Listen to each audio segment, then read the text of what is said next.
कि मातरम पितरम वृद्धम भार्या साध्वी सुतम शिशुम गुरुम विप्रम प्रपन्नम चा कल्पो विव्रत वसंमृता।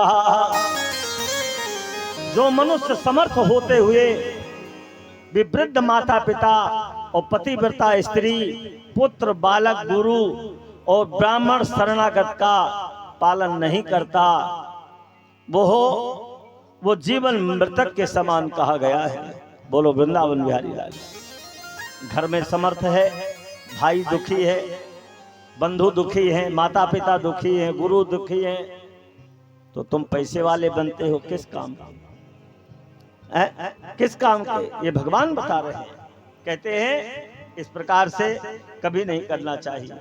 आज भगवान जो है, भगवान को अवंतीपुरी के कश्यप गोत्रीय ब्राह्मण संदीप ने गुरु के यहाँ पढ़ने के लिए कन्हैया को भेज रहे हैं। 64 दिन में 64 प्रकार की विद्या प्राप्त किया कन्हैया ने। 64 दिन में 64 प्रकार की विद्या प्राप्त करने वाला वो साधारण नहीं हो सकता। आज संदीपनी गुरु ने कहा अपनी पत्नी से, एक समय ऐसा भी आया था कि संदीपनी गुरु के एक ही संतान थी, वो संतान कहाँ चली गई इसका पता नहीं चला, मिली नहीं जीवन भर। आज संदीपनी गुरु को लगा कि मैंने ब्रह्म को शिक्षा दिया है, क्यों ना मृतक पुत्र को मांग लिया जाए। समर्थ को नहीं दोष गोसाई, रज पावक सुरसर की नाही। ये समर्थवान है, सब कुछ देने में समर्थ हैं। गुरु माता को बताया, गुरु माता ने आग्रह किया, कन्हैया मैं दक्षिणा में मैं अपना पुत्र चाहती हूँ। भगवान समंदर के किनारे गए, समंदर को ललकारा भगवान ने। समंदर मूर्तिमान होकर के भगवान के सामने आया। भगवान से समंदर ने कहा, प्रभु मेरे पास वो बालक नहीं है, इसमें एक शंखासुर नाम का दैत्य रहता है, अगर आप चाहो तो आप उसे मिल लो। भगवान दुपट्टा बांध करके समंदर में कूद गए। शंखासुर नाम के दैत्य का वध करके भगवान ने 5 जन शंख उसके पेट से निकाला। शंख लेकर के यमराज की संयमनीपुरी में भगवान जब पहुंचे, वहां जाकर के उस 5 जन शंख को बजाया, पूरी संयमनीपुरी हिलने लगी। यमराज भगवान के सामने आ गए। भगवान ने कहा, यद्यप जो पुरुष यहाँ चला आता है वो लौट करके नहीं जाता, लेकिन मेरा आदेश है गुरु माता के पुत्र को मुझे ला के दे दिया जाए। यमराज ने ज्योति ला के दे दिया, शरीर भगवान ने बना दिया और बड़े प्रेम से गुरु दक्षिणा में ले जाकर के पुत्र को सौंप दिया भगवान ने। भगवान वहां से निकल करके बड़े प्रेम से अपने घर जब आए, ध्यान देना यशोदा अब तो है नहीं कि गोद में बैठ करके माखन खाएंगे। भूख लगती है तो आदत तो पड़ गई है कि कोई खिलाए। 11 वर्ष तक अपने हाथ से एक गिलास पानी नहीं लिया। माखन मिश्री खाने की तो बात ही अलग है। अगर खिलाया होगा तो यशोदा ने खिलाया होगा, पहनाया होगा तो यशोदा ने पहनाया होगा। आज यशोदा नहीं है तो थाली परस के देवकी दे देती है। जब वो सफेद चीज उसमें दिखाई पड़ती है, माखन मिश्री, तुरंत गोपियों की याद आ जाती है, यशोदा की याद आती है। कन्हैया रोने लगते हैं, रोते रोते इतने बेहबल हो जाते हैं यशोदा की याद में, गोपियों की याद में, कि थाली रखी रह जाती है, रोते रोते सो जाते हैं। अच्छा, जब किसी का बेटा नहीं खाएगा तो माता पिता कैसे खाएंगे? 3-3 दिन बीत जाता था, 4-4 दिन बीत जाते थे, कन्हैया रोटी नहीं खाते। किससे कहें? कौन समझाएगा इनको? हर आदमी इनसे बात भी नहीं कर पाता था। उद्धव जी को बड़ा ज्ञान का घमंड था। उद्धव जी कन्हैया की परीक्षा लेने के लिए आ गए। उसी समय देवकी के मुंह से निकला, जरा आप तो ज्ञानी हो, जरा आप समझाओ तो सही कि पार तो भी यहीं पड़नी है, जो भी रूखा सूखा जैसा भी है, जो भी व्यवस्था है उस व्यवस्था में रहना तो यही है। अब हमें क्यों रुलाते हैं, स्वयं क्यों रोते हैं। देवकी ने जब इतना कहा तो आज उद्धव जी जब गए समझाने के लिए, उद्धव के मन में नाना प्रकार की शंकाएं जागृत हो गई कि गोपियों के लिए रो रहे हैं, लड़कियों के लिए रो रहे हैं, स्त्रियों के लिए रो रहे हैं। ये ब्रह्म हो सकते हैं क्या, ये नारायण हो सकते हैं क्या? ये किसी के लिए नहीं रो रहे, ये प्रेम के लिए रो रहे हैं। प्रेम अगाध भक्ति है। जिस भक्ति में प्रेम नहीं है, निष्ठा नहीं है, समर्पण नहीं है, वो दिखावा है, वो कोई प्रेम नहीं है। कहते महाराज आज उद्धव जी से कन्हैया ने कहा, उद्धव तुम मेरे मित्र हो, एक काम करो उद्धव, मैं तुमको 4 पत्र लिख करके रखा हूं, तुम एक बार वहां जाओ, लौट करके आओ, तो प्रेम क्या होता है तुम्हें मालूम पड़ जाएगा। और अगर नहीं मालूम पड़ेगा, नहीं तुम्हें मालूम पड़ेगा, अगर उसका जरा से भी आभास तुम्हारे दिल में नहीं होगा और तुम जैसे हो इसी प्रकार से लौट के आओगे, तो जो मांगोगे वो दूंगा मैं तुम्हें। जाओ तो सही, एक बार जाओ। विदा कर रहे हैं, क्या कहते हैं, गच्छ शीघ्रम ब्रजम है सखे सुंदरम, श्रीलता पुंज पुंजादिभिर्मंडितम, गच्छ शीघ्रम ब्रजम है सखे सुंदरम, शैल कृष्ण प्रभा चारु वृंदावनम, गच्छ शीघ्रम ब्रजम है सखे सुंदरम।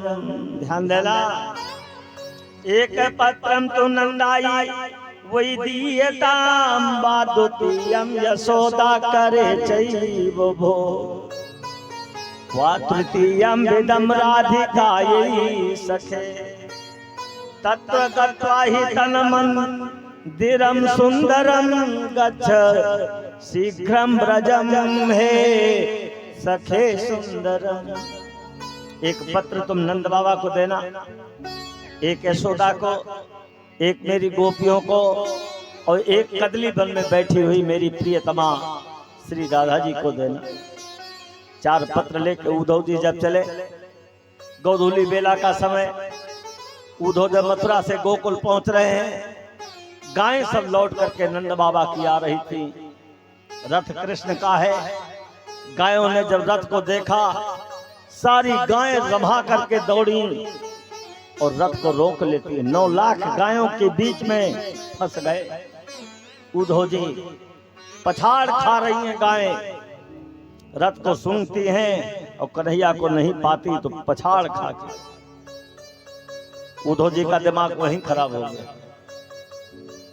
कि अगर पशुओं में इतना प्रेम है तो आगे क्या होगा। निकल गए और पहुंचे चौखट्टे पर गोपियां पानी भरने जा रही।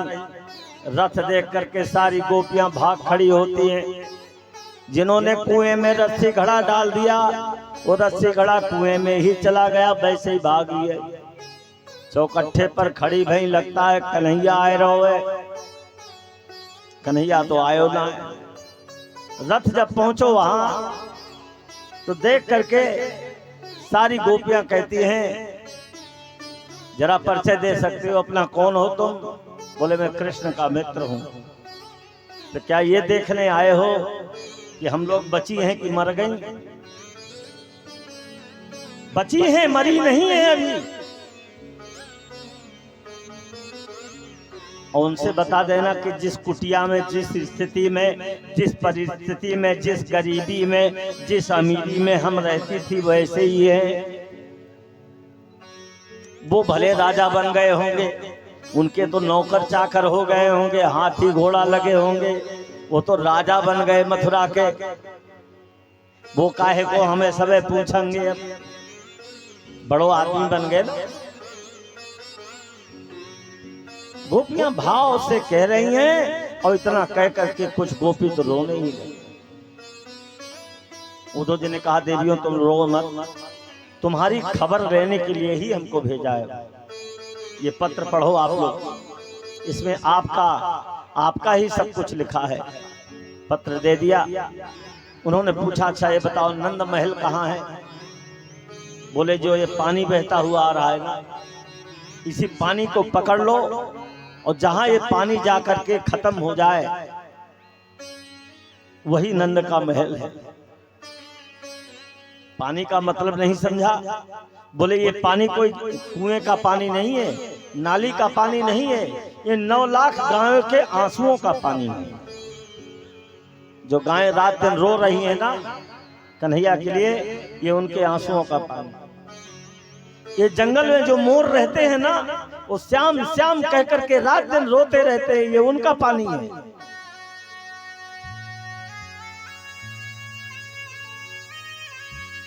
ये जो छोटे छोटे बछड़े कन्हैया के साथ खेलते थे ना,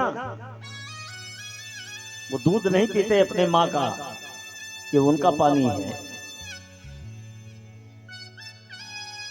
ये सारी गोपियां जो हैं जिनको तुम देख रहे हो, अभी तो यहाँ 10% थी, इकट्ठा हो जाए तो तुम निकल नहीं पाओगे, ये उनकी आंखों का पानी है। कदली वन में बैठी हुई वियोग जन्य ताप में राधा जी के आंसुओं का पानी है।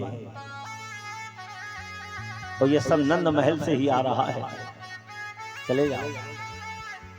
पकड़ करके जब जाते हैं तो पौर में बाबा बैठे हैं, आंख से दिखाई नहीं पड़ता। उम्र 80 साल की हो गई, यशोदा भी 80 में है और बुढ़ापे में छोरा छोरी बुढ़ापे का सहारा बनते हैं।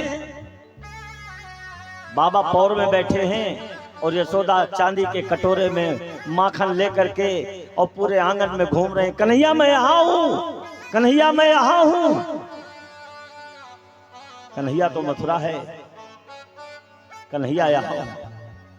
बाबा कह रहे हैं यशोदा तू ऐसे रो रो के मर जाएगा, कन्हैया अब आवे ना है। इतने में एक मोर आया। मोर ने पूछा मैया कन्हैया कब आए? वो बोले अब कभी नहीं आएगा कन्हैया। इतना मुंह से निकला नहीं कि मोर धड़ाम से गिरा, और गिरना मरना मोर का एक साथ हो। उद्धव जी अपनी आंख से सब देख रहे हैं और उसी समय मूर्छित होकर के यशोदा गिर गई। चट जा करके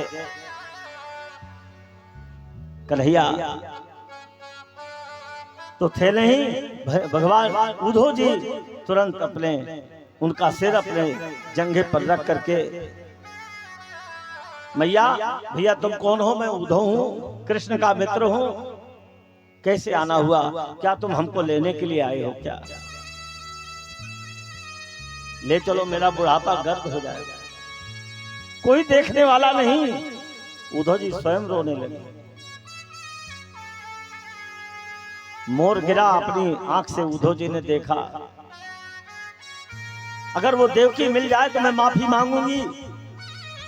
यशोदा कह रही है मैं नहीं जानती थी कि वो मेरा पुत्र नहीं है, नहीं तो मैं उसे गाय चराने के लिए ना भेजती। ध्यान देना, मैं नहीं जानती थी कि वो मेरा पुत्र नहीं है, नहीं तो मैं उलूखल में उसे ना बांधती।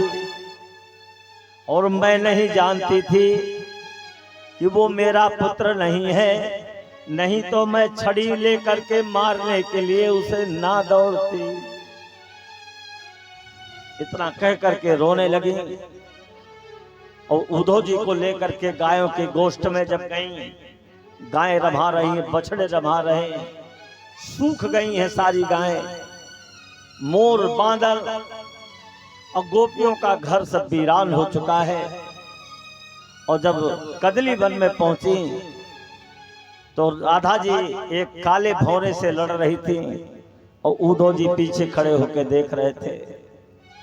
कह रही थी काले वर्ण वालों से कभी मित्रता ना करे, खबरदार से है भौरा, तू अपनी मोछ में मेरे सौत का कुमकुम लगा करके आया है, छू मत लेना मुझे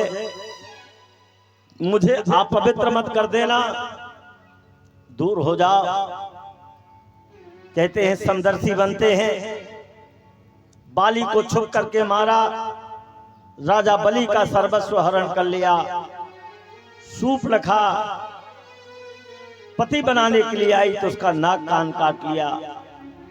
ऐसे समदर्शी उद्धव जी आगे आ गए, रोते हुए राधा को देख करके उद्धव जी ने एक पत्र दिया राधा जी को। पत्र ले करके राधा जी जब उस पत्र को खोलते हैं तो राधा में उद्धव को कृष्ण का दर्शन होने लगा, और उस पत्र में राधा जी को कृष्ण का दर्शन हो रहा है। उद्धव जी घबरा गए, ये कृष्ण है कि राधा, मैं किसके पास आया हूं, मैं कृष्ण के पास खड़ा हूं कि राधा के पास खड़ा हूं। उद्धव जी का दिमाग काम नहीं दे रहा है कि मैं स्तुति करूं तो किसकी करूं। आज पत्र लिखने के लिए जब वो कागज उठाती है तो उनके आंसुओं से सारे कागज भीग जाते हैं।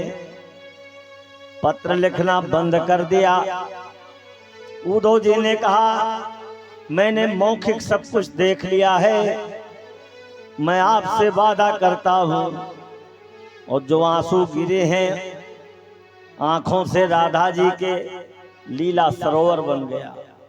उसी लीला सरोवर में उद्धव का ज्ञान प्रवाहित होने लगा, डूबने लगा उसी में। उद्धव जी भी लोट पोट गए, उनके ज्ञान का कोई पता नहीं रहा। क्या कहते हैं उद्धव जी, उनके ज्ञान का। अब उद्धव जी चलना चाहते हैं तो राधा जी भी कुछ सुनाती है कि हमें ज्ञान देने की आवश्यकता नहीं है। क्या कि जाको कांटो लगे सोई जाने रे, सोई जाने रे, जाको कांटो लगे सोई जाने रे।